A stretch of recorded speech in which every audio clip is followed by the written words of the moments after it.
देखो हमारे पिता हमारे मालिक हैं, वो हमारे स्वामी हैं, हम अपनी इच्छा से किसी को पति नहीं बना सकते। आप कह रहे हैं आप हमको, हम जानते हैं आप देवता हैं, आपके साथ विवाह सौभाग्य का विषय होगा, वायु देवता की पत्नी बनना कितना बड़ा सौभाग्य है। लेकिन हमारे पिता हमारे स्वामी है, मालिक है, वो हमको जिस वर के साथ ब्याहेंगे वही हमारा सर्वस्व होगा, वही हमारा पति होगा। पिता में प्रभुरस्माकं दैवतं परमं च स यस्य नो दश्यति पिता सा नो भर्ता भविष्यति। ये 100 बेटियां कह रही हैं कुशनाभ की हमारे पिता हमारे मालिक है, जो जिसको ब्याह देंगे हम वही हमारा पति होगा, ऐसे हम आपसे विवाह नहीं कर सकते। आप जाइए हमारे पिता से बात करिए, अगर पिता कह दें कि भाई वायु देवता से विवाह कर लो तो हम 100 बहनें सब आपसे विवाह कर ले। वायु देवता को बड़ा बुरा लगा कि हम इनसे विवाह का प्रस्ताव रखते हैं और ये मना कर दे रहे हैं। तो वायु देवता कुपित होकर के इन सब कन्याओं के भीतर प्रवेश कर जाते हैं।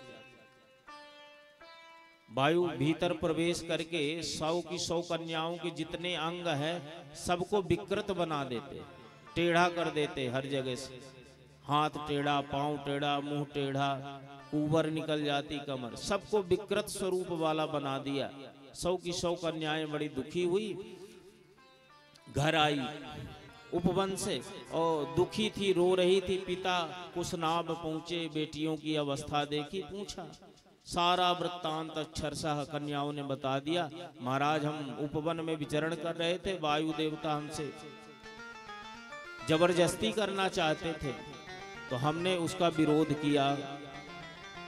वायु संवर्तको राजन प्रदर्शयितुमिच्छति अशुभम मार्गमास्थाय ना धर्मं प्राप्त चेच्छते। कन्याएं कहती हैं कि हमने अपने धर्म का पालन किया महाराज, हमने अपने धर्म का त्याग नहीं किया। हमने उनसे निवेदन भी किया कि अगर आप हमारी इच्छा रखते हो तो जाकर के हमारे पिता से बात करो, लेकिन उन्होंने एक नहीं सुनी हमारी और हमें टेढ़ा कर दिया, कुंवर निकाल दी, हमको विकृत बना दिया। कुशनाभ बड़ा प्रसन्न हुए अपनी बेटियों की बात सुन करके। कहते वायु देवता ने किया जो किया, लेकिन तुमने बहुत बड़ा धर्म का काम किया। चूंकि ये जो कुशनाभ की बेटियां हैं इतनी समर्थशाली थी कि ये वायु देवता को श्राप दे सकती थी, वायु देवता का को इसका दंड दे सकती थी इस अपराध का, जो गलत दृष्टि डाली। लेकिन ये 100 की 100 इतनी क्षमाशील थी कि इन्होंने वायु देवता के अपराध को ध्यान नहीं दिया। विचार किया क्रोध करके अगर श्राप दे देंगे तो हमारा तपबल नष्ट हो जाएगा। तपबल को बचाने के लिए वायु देवता को श्राप नहीं दिया इन कन्याओं ने। तो पिता बड़ा प्रसन्न हुए। पिता ने कहा, क्षमाम दानम क्षमा सत्यम क्षमा यज्ञस्य पुत्रिका क्षमा यशः क्षमा धर्म क्षमायाम निष्ठितम जगत। कुशनाभ कहते, पुत्रियों ये तुमने बहुत अच्छा काम किया, जो वायु देवता को तुमने क्षमा कर दिया, तुमने उनको दंड नहीं दिया। क्षमा से बड़ा कोई दान नहीं है, किसी अपराधी को क्षमा कर देना ये बहुत बड़ा दान है। तो क्षमा के बराबर क्षमा दानम क्षमा सत्यम, क्षमा से बढ़कर के कोई सत्य नहीं है। क्षमा यज्ञ से, क्षमा से बढ़कर के कोई यज्ञ नहीं है। और क्षमा यशः, क्षमा से बढ़कर के कोई यश नहीं होता। किसी के अपराध को अगर कोई व्यक्ति भुला दे, छोड़ दे तो वो यशस्वी होता समाज में। लोग कहते हैं कि बताओ इतना बड़ा गलती की है लेकिन तब भी उसका प्रतिकार, कितने अच्छे लोग हैं। तो क्षमा यशः, क्षमा व्यक्ति को यश देने वाली होती है।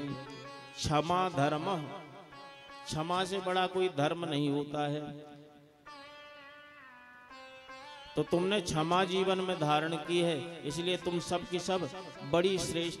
तुमने सारा धर्म कर लिया, सारा यज्ञ कर लिया, तुम बड़ी पुण्यशालिनी, तुम्हारा भगवान कल्याण करेंगे, ऐसा कुशनाभ ने अपनी बेटियों को कहा।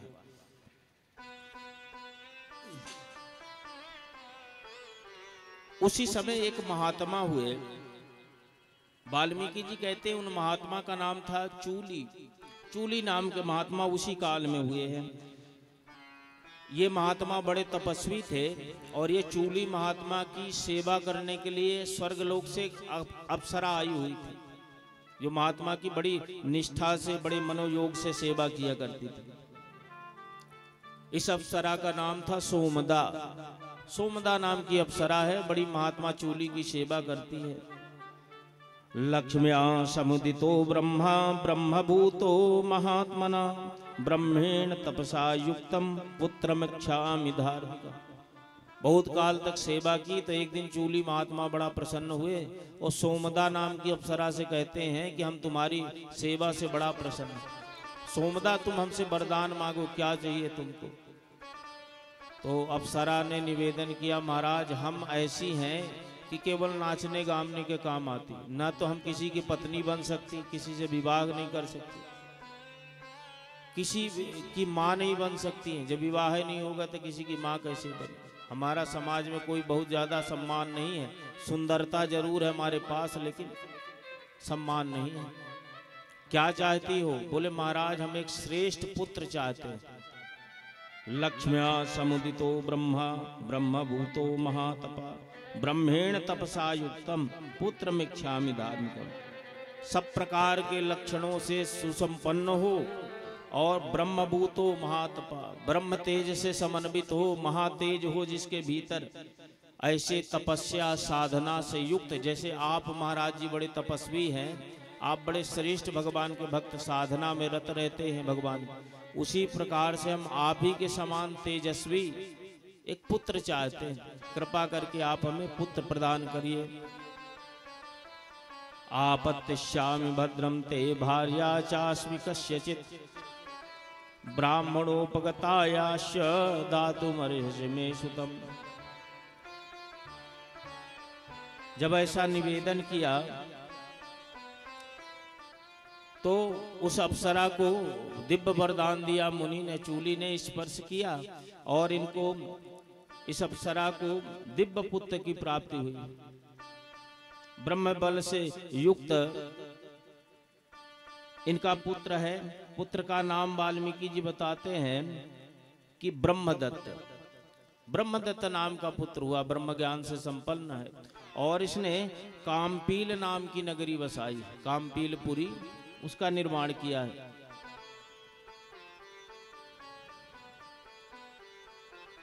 ये जो कामपील नगरी के अधिपति भये ब्रह्मदत्त जी, इन्हीं से ये 100 कन्याओं का विवाह होता है जो वायु देवता के द्वारा टेढ़ी कर दी गई थी, कुशनाभ की कन्याएं। तो चूली महात्मा के पुत्र ब्रह्मदत्त ने इनको स्वीकार किया है। ये सब की सब दिव्य हैं कन्याएं और बड़ा मनोयोग से सेवा करती हैं। इस प्रकार से उस स्थान का महात्म वर्णन करते हैं जिस स्थान पर रुके हुए हैं श्री विश्वामित्र जी महाराज। कदाचित त्वय कालस्य कुशनावस्य धीमता यज्ञे परम धर्मिष्ठो गाधिरित्यैव नामता सा पिता मम काकुत्स्य गाधि परम धार्मिका कुशवंश प्रतूतो श्री कौशिको रघुनंदना। कुछ समय बीत गया, कन्याओं का विवाह हो गया कुशनाभ के। 100 बेटियां अपने अपने घर चली गई सब ब्रह्मदत्त के साथ। अब महात्मा के साथ कन्याएं चली गई हैं, इनको बड़ी चिंता होती, वंश कैसे आगे बढ़ेगा। कुशनाभ जी की इच्छा है कि हमें कोई पुत्र प्राप्त हो जाए तो हमारे वंश की वृद्धि हो। तो इन्होंने एक यज्ञ किया है, वही जो दशरथ जी ने यज्ञ किया था पुत्रेष्टि, तो कुशनाभ जी ने भी पुत्रेष्टि यज्ञ का आयोजन किया है। विश्वामित्र जी राम जी से बताते हैं कि राम जब पुत्रेष्टि यज्ञ का आयोजन किया कुशनाभ जी ने, तो हमारे पिता का जन्म हुआ। हमारे पिता का नाम था गाधी, तो गाधी का जन्म उसी यज्ञ के प्रसाद से होता है। यज्ञे परम धर्मिष्ठो गाधिरित्यैव नामता सा पिता मम काकुत्स्य गाधी परम धार्मिका। हे रघुकुल नंदन, वो गाधी परम धार्मिक और मेरे पिता हुए जो कुशनाभ के पुत्र थे। और कुशनाभ जी परम धार्मिक हैं, इनका जीवन बड़ा दिव्य था। इन्हीं कुशनाभ के नाम से लोग मुझे कौशिक कहते हैं। विश्वामित्र जी को लोग कौशिक भी कहते हैं और कौशिक गोत्र भी। तो इन्हीं कुशनाभ जी की वजह से हमको कौशिक कहते हैं। विश्वामित्र जी राम जी से बताते हैं।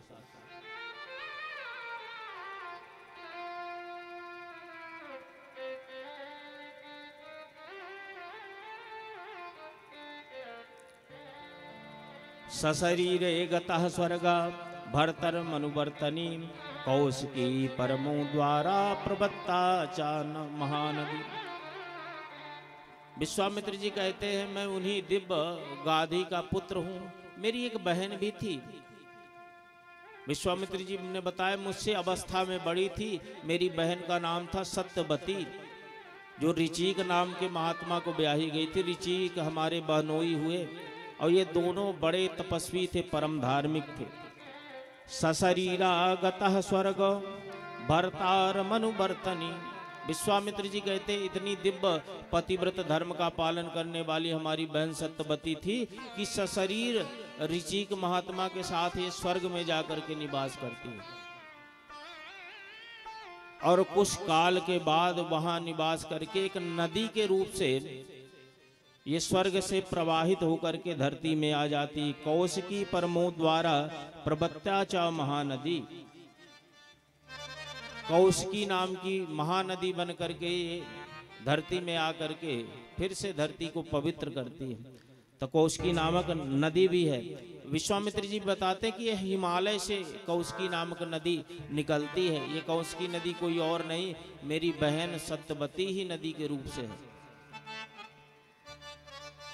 अब ये सब कहानी बताते हुए विश्वामित्र जी को वहां आधी रात का समय हो गया। राम जी बैठे हैं बड़े आनंद में, विश्वामित्र जी बता रहे हैं, उस कहानी को सुन रहे हैं, कथा को। विश्वामित्र जी को ध्यान आया चंद्रमा देख के कि आधी रात्रि